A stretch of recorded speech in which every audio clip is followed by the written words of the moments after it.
ಎಲ್ಲ ಹೆಣ್ಮಕ್ಳಿಗೂ ಈ ಭಾಗ್ಯ ಸಿಗಲ್ಲ ಅಲ್ವಾ. Welcome back to my mini blog. ಇವತ್ತು ನಾನು ನಮ್ಮ ಹೊಸಪೇಟೆಗೆ ಹೋಗ್ಬೇಕು ಅಂದ್ಕೊಂಡಿದ್ದೀನಿ, ನಮ್ಮ ತವ್ರ ಮನೆಗೆ. ಯಾಕಂದರೆ ಗೌರಿ ಹಬ್ಬ ಇರೋದರಿಂದ ನಮ್ಮಪ್ಪರು ಸಹ ಕರೆಯೋಕ್ಕೆ ಬಂದಿದ್ದರು. ನಮ್ಮ ಮನೆಯವರು ಸಹ ಕೆಲಸ ಬಿಟ್ಟು ಬಂದಿದ್ದಾರೆ, ಯಾಕಂದರೆ ಮಗಳನ್ನ ಕಳಿಸ್ಬೇಕು ಅಂತ ಹೇಳ್ಬಿಟ್ಟು ಬಂದಿದ್ದಾರೆ. ತುಂಬಾ ಖುಷಿ ಆಗ್ತಿದೆ, ಯಾಕಂದರೆ 3-4 ತಿಂಗಳಾಗಿತ್ತು ನಾನು ಊರಿಗೆ ಹೋಗಿ. ಮೊದಲೆಲ್ಲ ಊರಲ್ಲೇ ಅಲ್ಲೇ ಇರ್ತಿದ್ದೆ.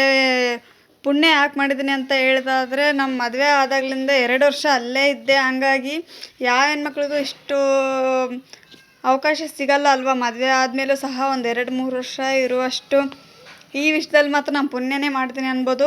ಕೊನೆಗೂ ನಿಮ್ಮ ಜೊತೆ ಮಾತಾಡ್ಕೊಂತ ತುಮಕೂರು ಸಹ ಬಂತು. ತುಮಕೂರಾಗಿಂದ ಶಿರಾಕ್ಕೆ ಹೋಗ್ತಾಯಿದ್ದೆ ಬಸ್ಸು. ಶಿರಾದಲ್ಲಿ ಊಟ ಮಾಡಿಬಿಟ್ವಿ. ಮಧ್ಯಾಹ್ನ ಆಗಿತ್ತು, 1:30-2 ಗಂಟೆ ಸಹ ಆಗಿತ್ತು. ಹಾಗಾಗಿ ಊಟಕ್ಕೆ ಬಿಟ್ಟಿದ್ರು. ಊಟ ಮಾಡಿಬಿಟ್ಟು ಹಿರಿಯೂರು ಸಹ ಬಂತು.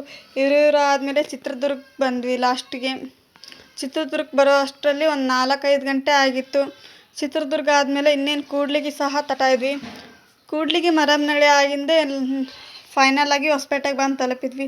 ಹೊಸಪೇಟೆಗೆ ಬಂದು ತಲುಪಿದಾಗ ಆಲ್ರೆಡಿ ಬಸ್ ಸಹ ಸಿಕ್ಕಿತ್ತು. ಬಸ್ ಈ ಸರಿ ಮಾತ್ರ ಖಾಲಿ ಇದೆ. ಯಾವಾಗಲೂ ನಾವು ಬರ್ತಾ ಇರುವಾಗ ಫುಲ್ ರಶ್ಶೇ ಇತ್ತು. ಇನ್ನೇನು ಮನೆಗೂ ಬಂದ್ವಿ. ಮನೆಗೆ ಬಂದು ಊಟ ಮಾಡಿ ನನ್ನ ಮಗಳು ಆಟ ಆಡ್ತಾಯಿದ್ಲು. ಇವತ್ತಿನ ಬ್ಲಾಗ್ ಆಯಿತು.